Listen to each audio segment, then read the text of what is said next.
उत्तर भारत की film city नाम से मशहूर नोएडा स्थित मारवा स्टेडियम में diamond foodies and beverages reviews awards 2025 का शानदार आयोजन किया गया।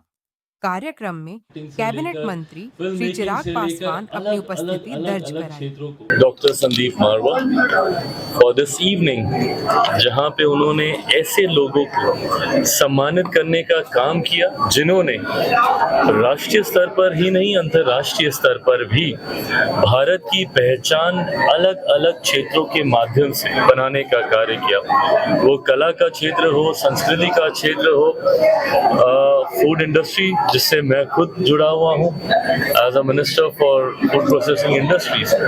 मेरे लिए भी ये सौभाग्य की बात है कि ऐसे लोगों को सम्मानित करने का मुझे मौका मिला जिन्होंने भारत की पहचान खाद्य पदार्थों के माध्यम से, व्यंजनों के माध्यम से विदेशों में भी मजबूत करने का कार्य किया। मेरे लिए ये मंच और ज्यादा महत्वपूर्ण इसलिए हो जाता है क्योंकि ये वो मंच है जो दशकों से ऐसी चीजों को निखार कर उनको एम्पलीफाई करने का कार्य करता है। ऐसे में जब मेरे प्रधानमंत्री की सोच है कि आने वाले दिनों में भारत को एक ग्लोबल फूड बास्केट के तौर पर हम लोग दुनिया के सामने प्रस्तुत करें और ना सिर्फ भारत की हंगर नीड्स बल्कि ऐसे देशों की भी हंगर नीड्स को हम केटर करें जहाँ पे संभवतः संभावनाएं उतनी नहीं है। मुझे लगता है ये वो मंच है और ये वो साथी हैं इंडस्ट्री के जिनके माध्यम से ही ये संभव होगा। तो ऐसे में आज यहाँ पर आना और सबसे मुलाकात करना मेरे लिए भी एक खुशी का पल रहा। सर 243 सीटों पर चुनाव लड़ने की घोषणा कर दी है, कैसे संभव हो पाएगा? क्योंकि कुछ ऐसी सीटें हैं जहाँ पर तो अभी तक पार्टी भाई, जब मैं कहता हूँ कि 243 सीटों पर हम लोग चुनाव लड़ेंगे, मैं इंडिया गठबंधन का मैं जिक्र करता हूँ।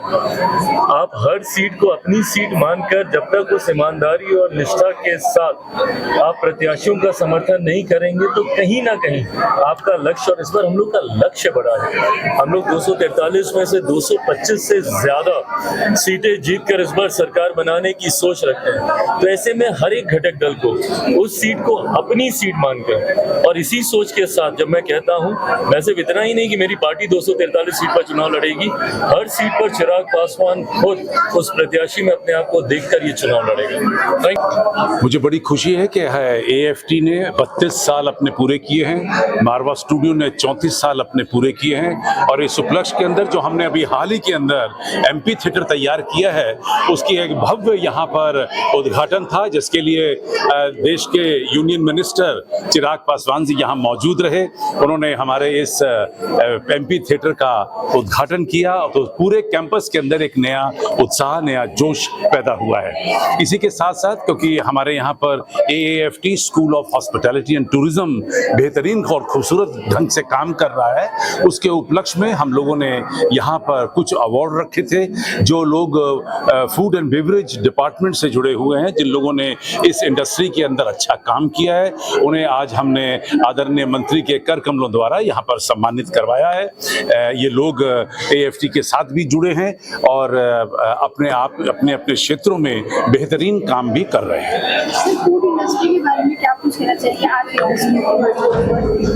जिस तरीके से पूरा देश आज आगे बढ़ रहा है, हम लोग दुनिया की चौथी बड़ी इकोनॉमी बन चुके हैं और अगर आप हर इंडस्ट्री में झांक कर देखें, हर इंडस्ट्री पहले से ज्यादा काम कर रही है और उसी तरीके से अगर हम फूड एंड बेवरेज भी देखें तो इस इंडस्ट्री ने भी एक बेहतरीन काम किया है। हॉस्पिटैलिटी एंड टूरिज्म एक नए मकाम पर पहुंच रही है और लोगों की जो आदतें हैं वो भी बदल रही हैं। तो लोगों को जो क्योंकि इनकम बढ़ी है तो उससे लोगों ने रेस्टोरेंट्स में, क्लबों में, होटलों में खाने और पीने का जो दौर है वो पहले से ज़्यादा बढ़ा लिया है। तो जब स्पेयर मनी होता है तो आदमी कोशिश करता है कि वो अपनी फैमिली को एक सस्ते उपाय को लेकर किसी एक रेस्टोरेंट में जाकर, किसी एक होटल में जाकर अपने और अपनी फैमिली के लिए एंटरटेनमेंट करे। और शायद यही वजह है कि पूरे देश के अंदर एक नई लहर उठी है और ये जो पूरा इंडस्ट्री है ये पहले से ज़्यादा तेज दौड़ रही है।